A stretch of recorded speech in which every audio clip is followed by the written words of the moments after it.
안녕하세요, 시청자 여러분. 브라질 대 모로코. 이번 월드컵에서 가장 기대됐던 경기 중 하나입니다. 결과는 1대1 무승부. 브라질 입장에서는 솔직히 아쉬운 결과입니다. 그런데 경기 내용을 들여다보면 단순히 무승부라는 결과만으로는 설명이 안 되는 디테일들이 정말 많습니다. 안첼로티 감독의 메이저 대회 데뷔전. 이 데뷔전에서 보여준 전술적 변화. 모로코의 단단함과 동시에 드러난 한계. 그리고 이번 경기 MVP로 꼽힌 부아디 선수의 압도적인 활약까지. 오늘은 이 모든 것을 하나씩 뜯어보겠습니다. 지금 시작합니다. 먼저 경기 전체적인 흐름을 정리하겠습니다. 전반 초중반까지는 모로코가 경기를 압도했습니다. 지공. 찝기게 볼을 가지고 가는 빌드업 상황에서 모로코가 주도권을 잡았습니다. 브라질 입장에서는 시작부터 좀 당황스러운 흐름이었을 겁니다.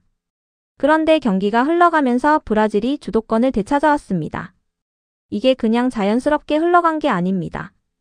안첼로티 감독이 명확한 변화를 줬습니다. 안첼로티 감독 이야기를 해야겠습니다. 이번 경기가 안첼로티 감독의 국가대표팀 메이저 대회 데뷔전입니다. 데뷔전. 그것도 월드컵.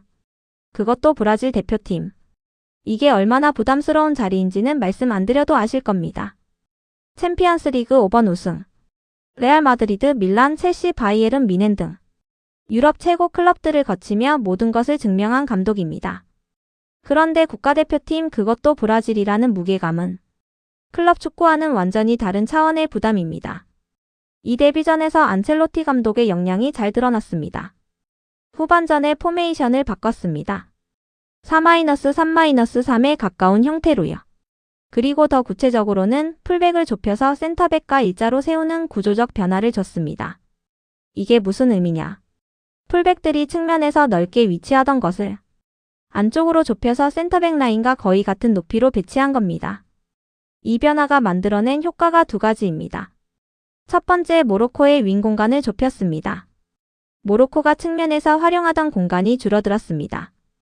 두 번째, 이게 더 중요한데 대각선 패스로 양측면 윙어들에게 다이렉트한 1대1 찬스를 만들어줬습니다. 풀백들이 안쪽으로 좁혀지면서 중앙에서 대각선으로 측면 윙어에게 바로 연결하는 패스 루트가 생겼습니다. 이게 만들어지면 윙어가 1대1 상황에서 공을 받게 됩니다. 그 1대1 상황을 만들어주는 것 자체가 굉장히 의도적인 전술 설계입니다. 이 변화 덕분에 하피냐에게 결정적인 찬스가 두 차례 만들어졌습니다. 그런데 안타깝게도 그 두 번의 찬스가 득점으로 연결되지 못했습니다. 결과적으로 1대1 무승부.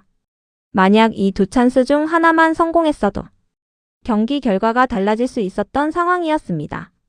안첼로티의 전술 변화는 옳았는데 마무리가 따라주지 않았던 거죠. 이제 모로코 분석으로 넘어가겠습니다. 모로코가 이번 대회에서 어떤 팀인지는 카타르 월드컵 4강이라는 결과로 이미 증명됐습니다. 그 팀의 핵심이 뭐였냐? 수비 조직력과 빠른 공수 전환입니다. 이번 경기에서도 그 강점이 그대로 드러났습니다. 전반 초중반 브라질을 압도했던 그 장면들. 수비 조직이 단단했고 공을 빼앗으면 빠르게 전환했습니다.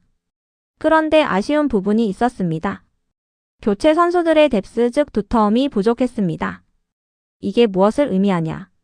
선발 11명은 경쟁력이 있는데 경기 중간에 체력이 떨어지거나 흐름이 바뀌었을 때 벤치에서 그 흐름을 다시 가져올 수 있는 자원이 부족하다는 겁니다.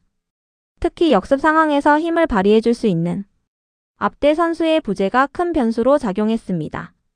이 선수가 있었다면 모로코의 역습이 더 위협적이었을 텐데 그 부재가 이번 경기뿐만 아니라 남은 경기 스코틀랜드전과 IT전에서도 계속 영향을 줄 것으로 보입니다. 그리고 또 하나 짚어야 할 부분이 있습니다. 공간이 좁아진 지공 상황에서의 체급, 즉 퀄리티 문제입니다. 브라질이 후반에 라인을 좁히고 압박하면서 공간이 줄어든 상황. 그 좁은 공간에서 모로코가 확실한 우위를 점하지 못했습니다. 모로코의 강점은 넓은 공간에서의 빠른 전환과 역습입니다. 그런데 공간이 좁아지면 그 강점이 발현되기 어렵습니다. 그 좁은 공간에서 개인 기량으로 뭔가를 만들어내는 체급의 차이. 이 부분에서 모로코가 브라질에 비해 확실한 우위를 점하지 못했습니다. 이게 전반에는 안 보였는데 후반에 안첼로티가 전술을 바꾸고 공간을 좁히면서 드러난 부분입니다.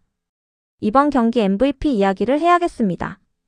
두 분석가 모두 같은 선수를 MVP로 꼽았습니다. 모로코의 부하디 선수. 이 선수의 스탯을 보면 정말 압도적입니다. 지상 경합 13회 중 9회 성공. 거의 70%의 성공률입니다. 리커버리 6회. 공을 빼앗기고도 다시 가져온 횟수가 6번입니다. 드리블 돌파 5회 중 3회 성공. 패스 성공률 91%. 이 숫자들을 한 번에 보면 어떤 느낌이 드십니까? 이 선수가 경기 내내 중원에서 싸우고 빼앗기고 다시 가져오고 드리블로 뚫고 패스로 연결하는 모든 것을 다 했다는 겁니다. 브라질을 상대로 이 정도 활약을 보여줬다는 것 자체가 대단합니다. 브라질 미드필더들이 세계적인 수준인데 그 상대로 이 정도 스탯을 만들어냈다는 것은 부하디 선수의 컨디션과 경기력이 정말 최고였다는 증거입니다. 브라질이 이긴 게 아니라 무승부로 끝난 이유 중 하나가 바로 이 선수의 존재였습니다. 마이너스. 이제 양팀의 스타일과 국가대표팀 감독론에 대한 이야기로 넘어가겠습니다. 이 부분이 오늘 분석에서 가장 흥미로운 부분일 수 있습니다. 먼저 짚어야 할 게 있습니다. 브라질과 모로코 두 팀 모두 스타일상 지공에 큰 메리트가 있는 팀은 아닙니다. 지공. 찢긴 빌드업을 통해 천천히 공을 운반하면서 상대 수비를 무너뜨리는 방식. 이게 두 팀의 핵심 강점은 아니라는 겁니다. 브라질도 최근 몇 년간 카운터 어택, 즉 역습 중심의 플레이를 주로 보여왔습니다. 우리가 생각하는 화려한 삼바 축구, 점유율을 바탕으로 한 빌드업 플레이. 그게 최근 브라질의 정체성은 아니었습니다. 모로코는 더 말할 것도 없습니다. 카타르 월드컵에서 4강에 오를 때의 모습도 단단한 수비 후 빠른 역습이었으니까요. 그러니까 이번 경기에서 전반 초중반 모로코가 압도하고 후반에 브라질이 주도권을 가져온 것. 이게 서로의 강점인 지공에서 우위를 가져온 게 아니라는 점을 인지해야 합니다. 여기서 더 깊은 이야기로 들어갑니다. 자국 출신 감독의 중요성입니다. 스페인 같은 팀을 보면 연령별 대표팀을 거친 감독이 팀을 완벽하게 다듬어가는 구조가 있습니다. 데 라 푸엔테 감독이 그 좋은 예시입니다. U21부터 시작해서 성인 대표팀까지 올라오면서 그 나라 축구의 풍토와 철학을 완전히 이해한 사람이 팀을 만들어갑니다. 이게 왜 중요하냐? 그 나라의 유소년 시스템에서부터 어떤 선수들이 어떤 방식으로 길러지고 그 선수들이 성장하면서 어떤 스타일이 자연스럽게 형성되는지를 감독이 처음부터 끝까지 다 알고 있다는 겁니다. 그런데 브라질과 모로코는 다릅니다. 안첼로티는 외국인 감독입니다. 브라질 축구를 누구보다 잘 아는 사람이지만 브라질 유소년 시스템에서부터 함께 호흡한 사람은 아닙니다. 그래서 현대 축구가 요구하는 완전함에는 조금 거리가 있었다는 평가가 나옵니다. 이게 비판이 아닙니다. 안첼로티가 못한다는 이야기가 아니에요. 다만 스페인처럼 처음부터 끝까지 한 명의 감독 혹은 같은 철학을 가진 감독들이 이어져 온 시스템과 비교하면 외국인 감독이 단기간에 팀을 완전히 그 나라의 색깔로 맞추는 데는 시간이 필요하다는 거죠. 이번 경기에서 보인 모습이 그 과정의 일부입니다. 그렇다면 브라질의 우승 가능성은 어떻게 보느냐? 저는 브라질의 우승을 예측합니다. 이유가 몇 가지 있습니다. 첫 번째, 안첼로티 감독에 대한 기대입니다. 이번 경기에서 후반에 보여준 전술 변화. 풀백을 좁히고 대각선 패스로 1대1 찬스를 만들어내는 그 디테일. 이게 첫 번째 경기에서 나온 변화입니다. 대회가 진행되면서 더 많은 디테일들이 다듬어질 겁니다. 두 번째, 뛰어난 선수 퀄리티입니다. 비니시우스, 하피냐, 기마랑이스. 이 선수들의 개인 능력은 세계 최고 수준입니다. 팀이 조금만 더 다듬어지면 이 선수들의 능력이 폭발적으로 발휘될 수 있습니다. 세 번째, 조별리그 대진입니다. IT와 스코틀랜드. 솔직히 말씀드리면 모로코보다는 상대하기 수월한 팀들입니다. 이 경기들을 통해서 팀 컨디션을 끌어올릴 시간이 있습니다. 그리고 네이마르가 부상에서 복귀한다면 이게 정말 중요한 변수입니다. 네이마르가 복귀하면 브라질의 공격이 한 단계 더 올라갑니다. 이 모든 것이 맞아떨어진다면 토너먼트에서 브라질은 지금보다 훨씬 강해질 겁니다. 마이너스. 여기서 흥미로운 징크스 이야기를 해야겠습니다. 역대 월드컵은 모두 자국 출신 감독이 우승했다는 징크스가 있습니다. 월드컵 역사를 돌이켜보면 우승팀의 감독은 항상 그 나라 출신이었습니다. 외국인 감독이 월드컵 우승을 차지한 적이 없습니다. 그런데 이번에 안첼로티가 그 기록을 깰 수 있을지. 이탈리아 출신 감독이 브라질을 이끌고 월드컵 우승을 한다면 이건 단순한 우승을 넘어서 축구 역사의 새로운 페이지를 쓰는 일이 됩니다. 이번 경기 결과만 보면 1대1 무승부니까 시작이 완벽하지는 않았습니다. 그러나 후반에 보여준 전술적 변화, 그리고 안첼로티가 가진 경험과 역량을 생각하면 이 징크스를 깰 수 있는 가장 현실적인 후보 중 하나라고 생각합니다. 이제 시청자 질문에 대해 답변하는 시간입니다. 질문이 들어왔습니다. 스페인의 빠른 공격은 한지 플릭 감독 영향인가요? 이 질문에 대해 답변 드리겠습니다. 스페인 대표팀의 빠른 공격, 즉 논 포지션 어택이라고 불리는 스타일.